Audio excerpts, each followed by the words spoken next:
በቃ አትበሳጭ። ሰው አብዛኛው በሽታ ላይ የሚወድቀው ይላሉ ዑለማዎች በሁለት ምክንያት ነው። ላለፈው ነገር ሐዘንና የወደፊት ጭንቀት ነው። አሁን እንዲህ ለምን ሆነ በቃ ከሆነ በኋላ እንተሃል አምር በቃ ዱንያ ነበረ፣ ዱንያ ሊወሰድ ይችላል። የሆነ ንብረት ነበር፣ ያ ንብረት ሊጠፋ ይችላል። እንዴት ጠፋ ብለህ እንቅልፍ ብታጣ ምን ብትል በሽታ ነው የሚያስከትለው ማለት። በቃ ያለፈው ነገር አግኝተዋል። ከከሌም አይደለም ከማን ነው? በቃ ከአላህ የመጣ ነገር ነው። ያንን ትተህ አንተ ወደፊት መስራት ስላለበት ወደፊት ደግሞ ምን ይገጥመኛል ብለህ ደግሞ መጨነቅ ደግሞ አያስፈልግም ማለት ነው። ስለዚህ አላህ የጻፈው ነገር ስለማይቀር አንተ የዕለት ዕለትን ስራ መስራት አለብህ። ሁሌ እንግዲህ ቀዳና ቀደርና ስንፍናን መለየት አለብህ። ሰውየው ዝም ብሎ ሰነፍ ሆኖ ዱንያ የሰበብ አገር ነች። ሰውየው ሼኹ ዱዓ አድርጉልኝ አላህ ልጅ ብለዋል። አመት ሁሉ ዱዓ አድርገው መጨረሻ ላይ ተገናኙና ወለድክ ሲሉት አልወለድኩም ማለት ነው። ሰለሞን ሚስት አግብተሃል ሲሉት አላገባሁም ማለት ነው። ይሄ ነው ማለት። ታዲያ ሁሉ አለፋኝ አሉት ይባላል። ሰበብ ሳይዝም ዝም ብሎ ስንፍና የለም ማለት ነው። ሰይድና ዑመር ሁለት ወጣቶች መስጂድ አግኝተው የሥራ ሰዓት ላይ ነው። ማናችሁ እናንተ ሲሏቸው نحن متوكلون አሉ። ከዛ በድንጋይ ወረወሩ ነው ማለት አንቱ ሙተዋኪሉን አሉ።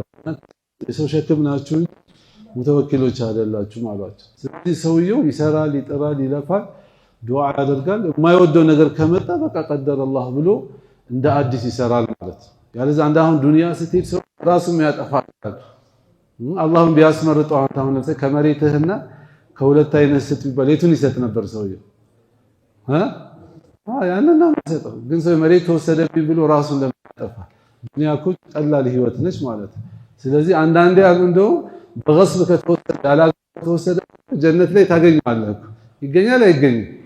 በቃ ስለዚህ እንደው አንዳንዴ ኸይር አልሰራም ብሎ ወደ ኋላ ስትል በግድ ጀነት የሚያስገባቸው ሰዎች አሉ። ትነጠቅና አኺራ ይተላለፍልሃል ማለት ነው። ስለዚህ በዛ አንተ ብትታመም እንቅልፍ ብታጣ ምን ብትል ተጎጂ ነው የምትሆነው። ስለዚህ ነብዩ ምን አሉ ሰለላሁ ዐለይሂ ወሰለም የሳተህ ነገር እንደማያገኝህ ያገኘህን አደጋ ደግሞ እንደማያጣህ እርግጠኛ ሁን አሉ ሰለላሁ ዐለይሂ ወሰለም።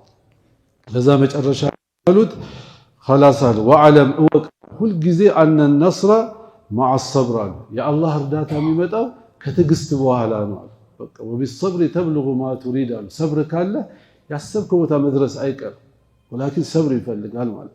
አሁን ጾም እኮ ሰብር ነው አይደል እንዴ? ጠዋት ጀምረህ እስከ ማታ ጠብቀህ ከዛ መግሪብ ታፈጥራለህ። خلاص للصائم فرحتان ሁሉ ነገር ምን ይፈልጋል? የአላህ እርዳታን ከፈለግ ከትዕግስት ጋር ነው የምታገኘው። كذلك وان الفرج مع الكرب ከጭንቀት በኋላ ነው ፈረጃ የሚመጣው። ስለዚህ ጭንቀት አይቀርም ማለት ነው። አላህ ጭንቁን ያንሳል። ወላኪን ያ ጭንቀት አላህ አንተን የመጣት ያለ መውደድ የምን ምልክት አይደለም። አላህ ከጀርባው የሆነ ፈረጃ አላህ የሚያስከትለው ነገር አለ። ስለዚህ በአላህ ላይ ተስፋ ማድረግ አለብህ አሉ።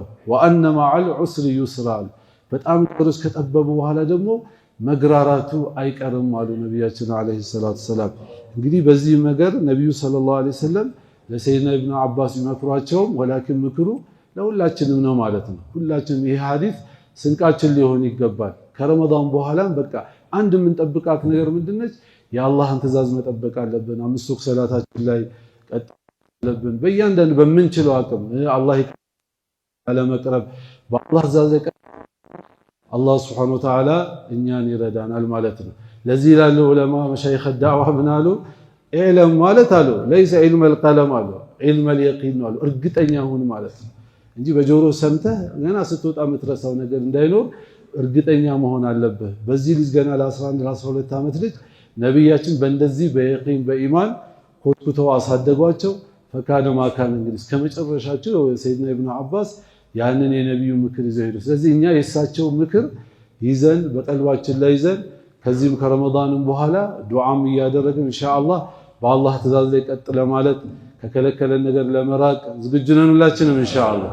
ስለዚህ ምን ትላላችሁ እንግዲህ ዑለማ ዳዕዋ ይሄ ሐዲስ አለው ሐያት ላይ የሚመጣው ሁሉ ጊዜ የምንሰማው ነገር ቀልባ ህይወታችን ላይ የሚመጣው ጥረት ስናደርግለት ነው።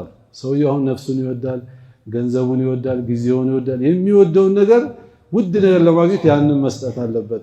ስለዚህ ኢንሻአላህ ከረመዳን በኋላም ንያ አድርገን ፊሰቢላህ ወተን ዳዕዋ ወተን ራሳችን ላይ ለፍተን ሐታ ዲን ህይወታችን ላይ እንዲመጣ ማለት ነው። ለምን እኛ ዲን ይላሉ ዑለማዎች ሶስት ነገር ነው አሉ። ሼህ መሐመድ ዩሱፍ የሚባሉ ትልቅ ዓሊም አሉ።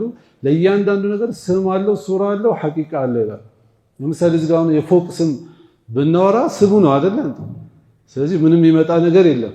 እዚህ ጋር ትልቅ የ10 ፎቅ አሁን 10 የሆነ ህንፃ የሆነ ዲዛይን እዚህ ጋር ቢሰቀል ከሱ የምንጠቀመው ነገር አለው? ምንም የለም። አንድ ክፍል ላይ ማትገባም፣ በሻወሩ ማትታጠም፣ በማድ ቤቱ ማትሰራ። ይሄ ሱራ ይባላል። አሁን እኛ መሐመድ፣ አህመድ፣ ከድር፣ ሁሴን ይሄ ሙስሊም ስማችን ነው። ይሄ ደግሞ ጀለቢያችን ምናችን ደግሞ ጎንበስ ቀናው ይሄ ሱራው ነው አሉ። ሐቂቃው መች ነው አሉ? እውነተኛ ልክ ሰውየውን እውነተኛ ህንፃ ሲሰራ ከዛ እንደሚጠቀሙ ሁሉ ከእስልምና ሰው መች ነው የሚጠበቀው? እውነተኛ ሙስሊም ሲሆን ልቡ ላይ ጠንካራ ኢማን ሲኖር ከሰውነቱ የሚወጣው ስራ አላህ የሚወደውን ሲሰራ በሰውነቱ አላህ የሚጠላውን ነገር መስራት ሲያቆም የዛኔ እውነተኛ ሙስሊም ነው። ከዚህ በእስልምና የተነገሩት ነገሮች ሁሉ መጠቀም ይችላል። ስለዚህ እኛም አሉ አሁን አልহামዱሊላህ ስሙ አለን፣ ያው ሱራችን አለ። እውነተኛው ሐቂቃው እንዲመጣ እኛም ደግሞ ኢንሻአላህ ኢማናችን ላይ መልፋት ጊዜያችንን ሰተን በአላህ መንገድ ወተን ፊሰቢላህ እየወጣን ሐለቀተ ተዓሊም እየተቀመጥን ከዑለሞች መጃሊስ ሰዓሊ እየተቀመጥን ራሳችን ላይ የምንሰማው ሐዲሶች በህይወታችን እስክንተገብራቸው ድረስ ህይወታችን ላይ ትግል እያደረግን በዚህ ላይ መልፋት ይኖርብናል። ለዚህ ዝግጁ ነን ኢንሻአላህ።